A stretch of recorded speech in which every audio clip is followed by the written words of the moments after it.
Olá, sejam bem-vindos a mais uma entrevista da TV SBU.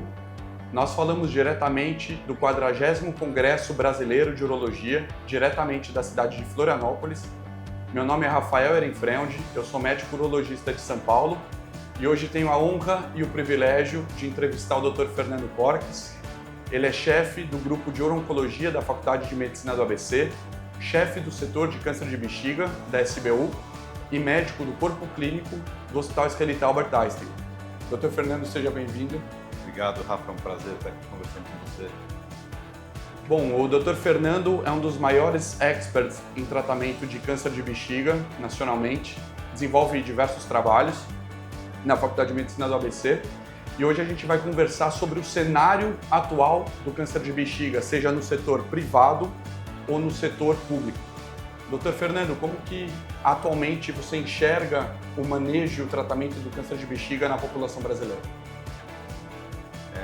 Essa divisão que você fez, Rafael, é importante porque a gente tem dois mundos em geral, né? A gente tem uma realidade no setor público que é muito peculiar e uma realidade no setor privado que é muito parecido com o que a gente vê em geral descrito na literatura, em países desenvolvidos, na Europa, nos Estados Unidos. Então, tem uma diferença muito grande. No setor público, a gente sabe que a gente tem demora no diagnóstico, demora para o tratamento, estadios mais avançados e cada vez mais também a gente tem tido uma diferenciação nos acessos aos tipos de tratamento. Então, além da quimioterapia, do tratamento em equipe, né, de multidisciplinaridade, que é importante no tratamento dessa doença, e muitas vezes no setor público ele fica mais difícil, mais prejudicado, tem a questão de novos medicamentos. Então, a imunoterapia, por exemplo, já é uma realidade no tratamento de doença avançada, não só a imunoterapia, anticorpo-droga conjugada também. No setor público isso está muito longe de ser uma realidade e a gente tem visto essas medicações chegarem cada vez em cenários mais precoces e novas medicações, novas perspectivas, novos dispositivos. Então a gente está vendo cada vez mais uma diferenciação no tipo de tratamento que a gente pode fazer num cenário e no outro. Ainda assim, em ambos os cenários, sem dúvida, o que é mais importante é a qualidade do tratamento. Então, ter uma equipe ou um profissional que entende bem dessa doença, que trata de forma adequada desses pacientes, faz uma diferença grande.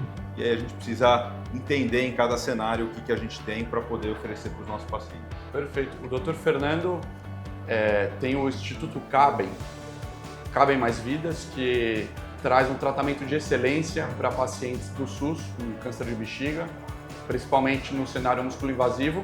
Você levantou essa questão da multidisciplinaridade nessa condução.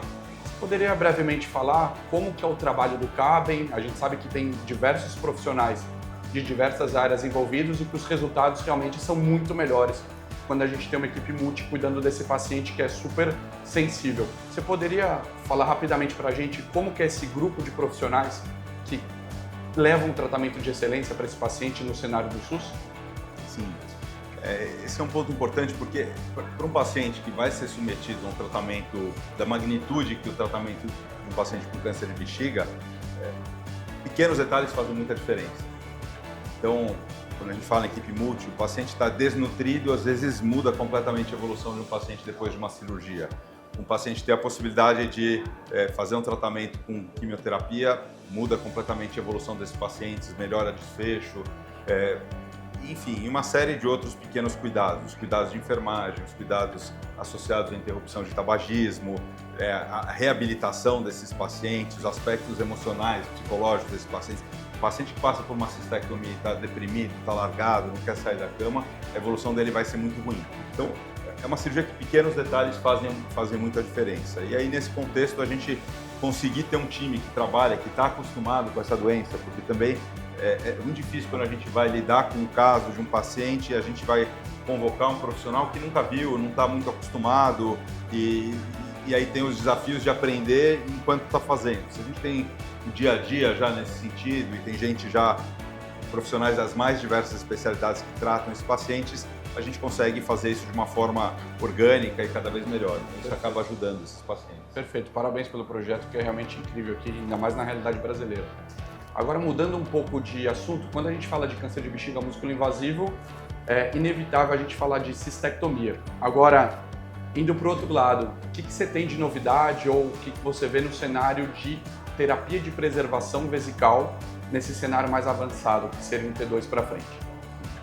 Existe uma percepção geral, assim, de quem lida com essa doença, que a gente tem feito cada vez menos cistectomias, por uma série de evoluções que a gente tem visto.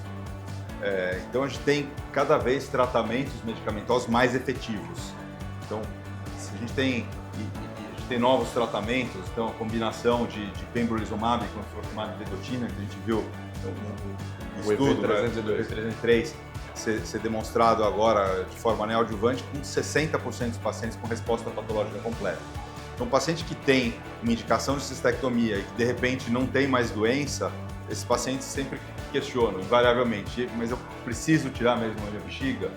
E hoje a resposta é que sim, que a gente não tem um outro tratamento seguro e esses pacientes, mesmo não tendo tumor na bexiga, eles podem evoluir mal. Agora, a gente tem cada vez entendido melhor esses pacientes e possibilidades e alternativas e ferramentas. O DNA circulante é uma ferramenta que tem surgido cada vez mais, diversos estudos têm mostrado o papel do DNA circulante como preditor de controle adequado da doença.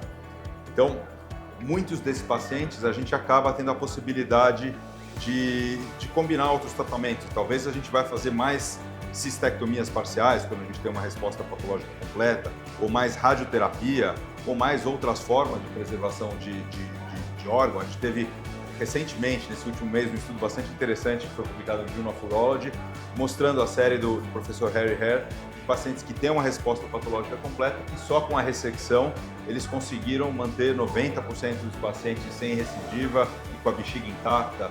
Lógico, uma corte muito selecionada, isso não serve para todos. Mas a gente tem talvez um cenário cada vez maior de possibilidades de preservar a bexiga desses pacientes. De novo, isso são situações excepcionais. Hoje a regra ainda acaba sendo, depois de um tratamento neoadjuvante, a gente deve sim fazer a cistectomia, isso é o mais seguro que a gente tem. Mas a gente estava conversando sobre estudos e perspectivas de tentar entender melhor essa realidade até no nosso meio. Perfeito. Última pergunta, aproveitando o gancho. O senhor, juntamente com o Dr. Fernando Maluf, estão conduzindo um estudo que com certeza vai ser de grande impacto para a comunidade uro-oncológica. É um estudo que vai ser realizado no SUS, em território amplo nacional. Você poderia falar desse estudo e quais são as perspectivas e qual que é o desenho do estudo e o que a gente pode esperar desse novo cenário que vocês estão investigando? Sim.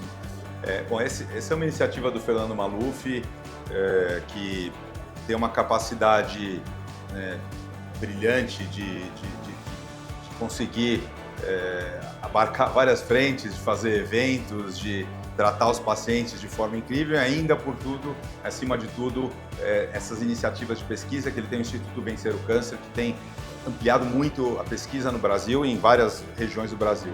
E dentro desse contexto eles desenvolveram esse estudo, a ideia desse estudo, que é o Redempted, que é um estudo que tem como objetivo comparar a cistectomia com a radioterapia, uma comparação que nunca foi feita de uma forma prospectiva, randomizada na literatura global, já se tentou, mas nunca se conseguiu. E mais do que comparar isso, é comparar isso com os tratamentos mais modernos, ou seja, a ideia, o desenho desse estudo é fazer uma combinação de quimioterapia com imunoterapia para preparar o paciente de forma neoadjuvante e sequencialmente fazer um tratamento definitivo, seja com cirurgia, com cistectomia num braço, seja com radioterapia em outro braço, ou quimio-radioterapia em outro braço. Então, a gente vai ter efetivamente uma resposta de um tratamento, de duas formas de tratamento que são utilizadas. Mais do que isso, a gente vai conseguir, durante esse estudo, proporcionar para pacientes do sistema público tratamentos com imunoterapia, que eu acho que os estudos clínicos acabam sendo grandes oportunidades para esses pacientes. Então, um estudo extremamente arrojado, uma iniciativa bastante louvável do Fernando Maluf, que eu, como diversos outros urologistas, são quase 30 centros no SUS que devem participar. Então, é uma oportunidade muito incrível para os pesquisadores e para os pacientes e para a medicina, para a ciência mundial como um todo. Parabéns, estamos ansiosos pelos resultados. Queria que falasse por último sobre o QR Code que está sendo publicado na tela e qual que é esse cenário que você espera através dessa investigação. Então, esse é um estudo que a gente está conduzindo em conjunto com todo o Departamento de Câncer de Bexiga da SBU. para entender como é tratado o câncer de bexiga no Brasil. Então é importante que todo urologista do Brasil dispense 6 minutos, que é o tempo de preenchimento desse questionário. Aponta o celular na tela, leia o QR Code e responda o questionário. 6 minutos ele é preenchido e a ideia é a gente saber como os urologistas do Brasil tratam o câncer de bexiga, se encaminham, se tratam, se fazem BCG, se direcionam, se fazem cistoscopia, se fazem RTU, como é a questão da remuneração, se tem problema com remuneração de cistoscopia, de RTU, se faz cistectomia, enfim, questões muito práticas para a gente poder ter dados até para poder levar adiante, para ir atrás de mudança de políticas de saúde pública, de questões associadas à remuneração. Então é muito importante a gente ter o preenchimento de todos para ter dados objetivos e aí sim buscar melhorias para todos nós. Parabéns novamente.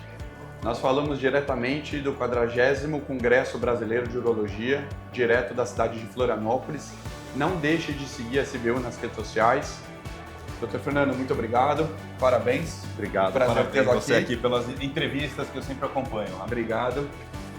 Até mais. Obrigado pela oportunidade e a gente se vê.